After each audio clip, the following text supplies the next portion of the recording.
जय Hind future officers, कैसे हो आप सभी लोग। स्वागत है आपका आज की इस वीडियो में। इस वीडियो में हम डिस्कशन करेंगे सीआईएसएफ एसीएलडीसी एग्जाम 2025 की जो कट ऑफ आपकी आई है दोस्तों, उसके बारे में। इसके अलावा जो है हम देखेंगे कि आने वाला जो आपका एग्जाम है सीआईएसएफ एसीएलडीसी एग्जाम 2026, उस एग्जाम के अंदर कितना टारगेट आपको सेट करना चाहिए, मार्क्स का कितने नंबर आपके जो है आने चाहिए दोस्तों। सबसे पहले हम देखेंगे 2025 की जो कट ऑफ है दोस्तों। यहाँ पे टोटल जो है 29 वैकेंसीज दिखाई हुई है, लेकिन टोटल जो है 31 वैकेंसीज आपकी आई थी। आई डोंट नो कि 2 वैकेंसीज का रिजल्ट इन्होंने क्यों नहीं दिया है, जिसमें 23 वैकेंसी जो है यहाँ पे आपकी जनरल कैटेगरी की है, 4 वैकेंसी जो है आपकी एससी की और 2 वैकेंसी आपकी एसटी की है। यहाँ पे आप देखोगे पेपर 1 जो होता है आपका, ठीक है, पेपर 1 में आपका जीएस प्लस में आपका प्रोफेशनल स्किल्स 150 नंबर दोनों, 300 नंबर में से 153 नंबर पे कट ऑफ लगी है। देन आपका एससी कैटेगरी के 146 मार्क्स पे लगी है। देन आपका 142 मार्क्स पे किसकी लगी है, यहाँ पे लगी है आपकी एसटी की। देन आप देखोगे 400 में से 220 नंबर जो है यहाँ पे आपके किसके आए हैं, ये आए हैं आपके जनरल कैटेगरी के। देन आपका 199 आए हैं एससी कैटेगरी के और 196 आए हैं एसटी कैटेगरी। और फाइनल जो है मार्क्स यहाँ पे आप देखोगे कितने हैं, 367 मार्क्स हैं, उसके बाद 349, उसके बाद 329 मार्क्स, ठीक है। अब आपके दिमाग में क्वेश्चन आ रहा होगा कि सर क्या मेरे 153 नंबर अगर आते तो क्या मेरा फाइनल सिलेक्शन हो सकता था, तो उसका जवाब है नहीं, ठीक है। इस 153 नंबर का मतलब क्या है, जनरल कैटेगरी का जो लास्ट बच्चा सिलेक्ट हुआ है, ठीक है, उसके पेपर 1 में मिनिमम 153 नंबर है, ठीक है। इसका मतलब क्या हुआ, अब एक चीज दिमाग लगा के आप सोचिए, 300 नंबर में से आपके जो है 153 नंबर है, ठीक है। यहाँ पे कितना दिखा रहा है, 220 में से जो 153 को घटा दो आप, ठीक है, तो 10 में से 3 के कितना बचा, 7, 21 में 5 67। क्या आपको लगता है 100 में से 67 नंबर यूपीएससी जैसे पेपर में किसी बच्चे के आ सकते हैं? नहीं। रीजन बीइंग, ये जो मार्क्स हैं ये क्यूमुलेटिव मार्क्स है आपके दोस्तों, ठीक है। पूरी लिस्ट में जो है ये बच्चा जो मिनिमम मार्क्स लाया है ये वो है जनरल कैटेगरी के, यानी कि जनरल कैटेगरी का कोई भी बच्चा 2025 में जो सिलेक्ट हुआ है उसके 153 से ऊपर ही नंबर है दोस्तों, ठीक है। फाइनल कट ऑफ जो है यहाँ पे आप देखोगे 367 की है जनरल कैटेगरी के लिए, यानी कि जो लास्ट बच्चा सिलेक्ट हुआ है उसके 367 नंबर है। टॉपर बच्चे के तो 380, 390, 400 नंबर ऐसे मिलेंगे आपको, ठीक है। जो ऑल इंडिया रैंक 1 इस बार हमारे स्टूडेंट आए, Gaurav Singh Yadav, all India rank second है, जैसे भव्यदीप है, रोहित पंत है, इन बच्चों के बहुत शानदार नंबर है, ठीक है ना। उसके बाद सेम आप देखो यहाँ पे मैंने 2023 की भी लगाया। बोलोगे कि सर 23 के क्यों लगाए, 24 के क्यों नहीं लगाए? 23 के बच्चों इसलिए लगाए क्योंकि 23 में भी जो है 29 ही वैकेंसी थी, ठीक है। यहाँ पे आप देखिए, यहाँ पे जो है 366 मार्क्स है, ठीक है, और यहाँ पे 148 मार्क्स है। अप्रोक्सीमेट सेम ही है, 149 नंबर 153, 3-4 नंबर का फर्क है।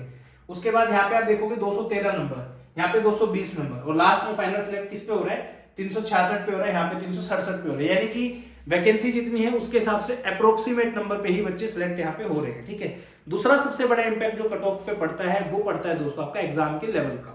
जितना मुश्किल पेपर होगा उतनी कट ऑफ नीचे आ जाएगी, ठीक है। जितना पेपर इजी होगा उतने नंबर बच्चे ज्यादा लाएंगे। अब आप अगर इसको कंपेयर करोगे 2022 का जो एग्जाम हुआ आपका, 21 का जो एग्जाम हुआ, तो यहाँ पे 153 मार्क्स है, वहां पे 170 180 मार्क्स तक भी जनरल वाले बच्चों के आए हुए हैं, क्योंकि भर भर के नंबर दिए हैं। 450 नंबर हमारे स्टूडेंट के ऑल इंडिया रैंक 1 जय बच्चा था हमारा एक, उसके आए थे 400 कुछ नंबर, ठीक है ना। 255-56 नंबर पेपर 1 के अंदर वो लेके आया था, जबकि यहाँ पे कितने नंबर ला रहे हैं, 153 नंबर लास्ट बच्चा लेके आ रहे हैं, ठीक है। तो इसी का आपको ध्यान रखना है। अब बात आती है कि सर हम कितना टारगेट रखे 2026 के लिए, तो 26 के लिए कम से कम 200 नंबर आप पेपर 1 में लाइए, 50 नंबर आप पेपर 2 के अंदर लाइए, और इंटरव्यू में जो है आपके टोटल 120 नंबर आपको लाने। तो कितना हुआ स्कोर, 370 मार्क्स का हो गया, यानी जनरल कैटेगरी का कोई भी बच्चा 370 नंबर लाएगा तो वो सेफ हो जाएगा। अब जो है इंटरव्यू ऐसी चीज है, इस पे तो जब पहुंचोगे ना जब आप ये दोनों चीजें कवर कर लोगे, ठीक है। हो सकता है कोई बच्चा 60 नंबर यहाँ पे लिया है, 190 नंबर यहाँ पे लिया है, तो एवरेज जो है आपका अप्रोक्सीमेट 250 से 260 नंबर के बीच में आउट ऑफ 400 मार्क्स जो है रहना चाहिए दोस्तों, ठीक है। और आते हैं बच्चों की, हमारे बहुत बच्चों के 55, 57, 58, 60 नंबर आए हैं पेपर 2 के अंदर, ठीक है। मेहनत के ऊपर है कि आप कितनी मेहनत करना चाहते हो, ठीक है। 200 नंबर जो है आप पेपर 1 में टारगेट करके चलिए, क्योंकि देखिए कॉम्बिनेशन में आपके 370 होने चाहिए। अब एक बच्चा होगा जिसके यहाँ पे जो है हो सकता है 180 नंबर आ गए हो, यहाँ पे जो है 50 नंबर आ गए हो, कितने हुए 230, दोनों मिला के इंटरव्यू पर उसने 140 नंबर ले लिए, तो टोटल कितना होगा 370, तो हो जाएगा सिलेक्ट, कोई दिक्कत नहीं है। अब हो सकता है यहाँ पे जो है किसी बच्चे के 170 नंबर आए हैं, पेपर 2 में 60 नंबर लिया है, कितना हुआ 230, इंटरव्यू में 140 आ गए। हो सकता है किसी बच्चे के 220 नंबर पेपर 1 में आ जाए, 50 नंबर जो है इसमें आ जाए आपके पेपर 2 में और 100 नंबर इंटरव्यू में आ जाए, ठीक है। तो तीनों स्कोर जो है आपके वेरी कर सकते हैं, बट टारगेट शुड भी अराउंड अप्रोक्सीमेट कि पेपर 1 में 200 लाने हैं, पेपर 2 में 50 लाने और इंटरव्यू में 120 नंबर लाने, ठीक है। अगर आपकी पर्सनैलिटी बहुत अच्छी है, आपकी कम्युनिकेशन स्किल्स बहुत बढ़िया है, आपको नॉलेज बहुत अच्छी है, तो इंटरव्यू की चिंता आपको करने की बिल्कुल आवश्यकता नहीं, बहुत अच्छे स्कोर से आप जो है इंटरव्यू क्वालिफाई करोगे। बट अगर आपको लगता है पर्सनैलिटी डाउन है, इंग्लिश में उतना कॉन्फिडेंस नहीं है, तो आपको पेपर 1 और 2 के अंदर बहुत ज्यादा मेहनत करनी पड़ेगी दोस्तों, अच्छा स्कोर यहाँ पे आपको करना पड़ेगा, ठीक है। अगर आप प्रिपेयर कर रहे हो सीआईएसएफ एसीएलडीसी एग्जाम 2026 के लिए, आपको कोई भी हेल्प चाहिए, स्टडी फंडा के अलग अलग कोर्सेज आपके लिए अवेलेबल हैं।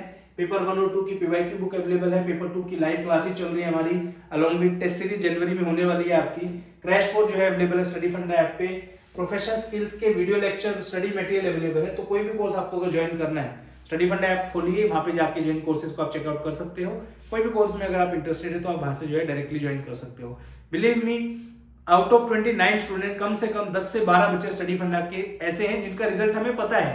आज जो है 2 बच्चों का आज मेरे पास मैसेज आया है, ठीक है, कि सर मेरा सिलेक्शन जो है इस लिस्ट के अंदर हो गया, तो मुझे बहुत खुशी हुई। आधे बच्चों का तो हमें पता ही नहीं कि हमारे बच्चे सिलेक्ट भी हो गए हैं, उनका फोन आ रहा है कि सर मेरा भी नाम लिस्ट में है, थैंक यू सो मच, आपने इतना अच्छे से जो है हेल्प किया। तो ये चीजें है भाई, ठीक है।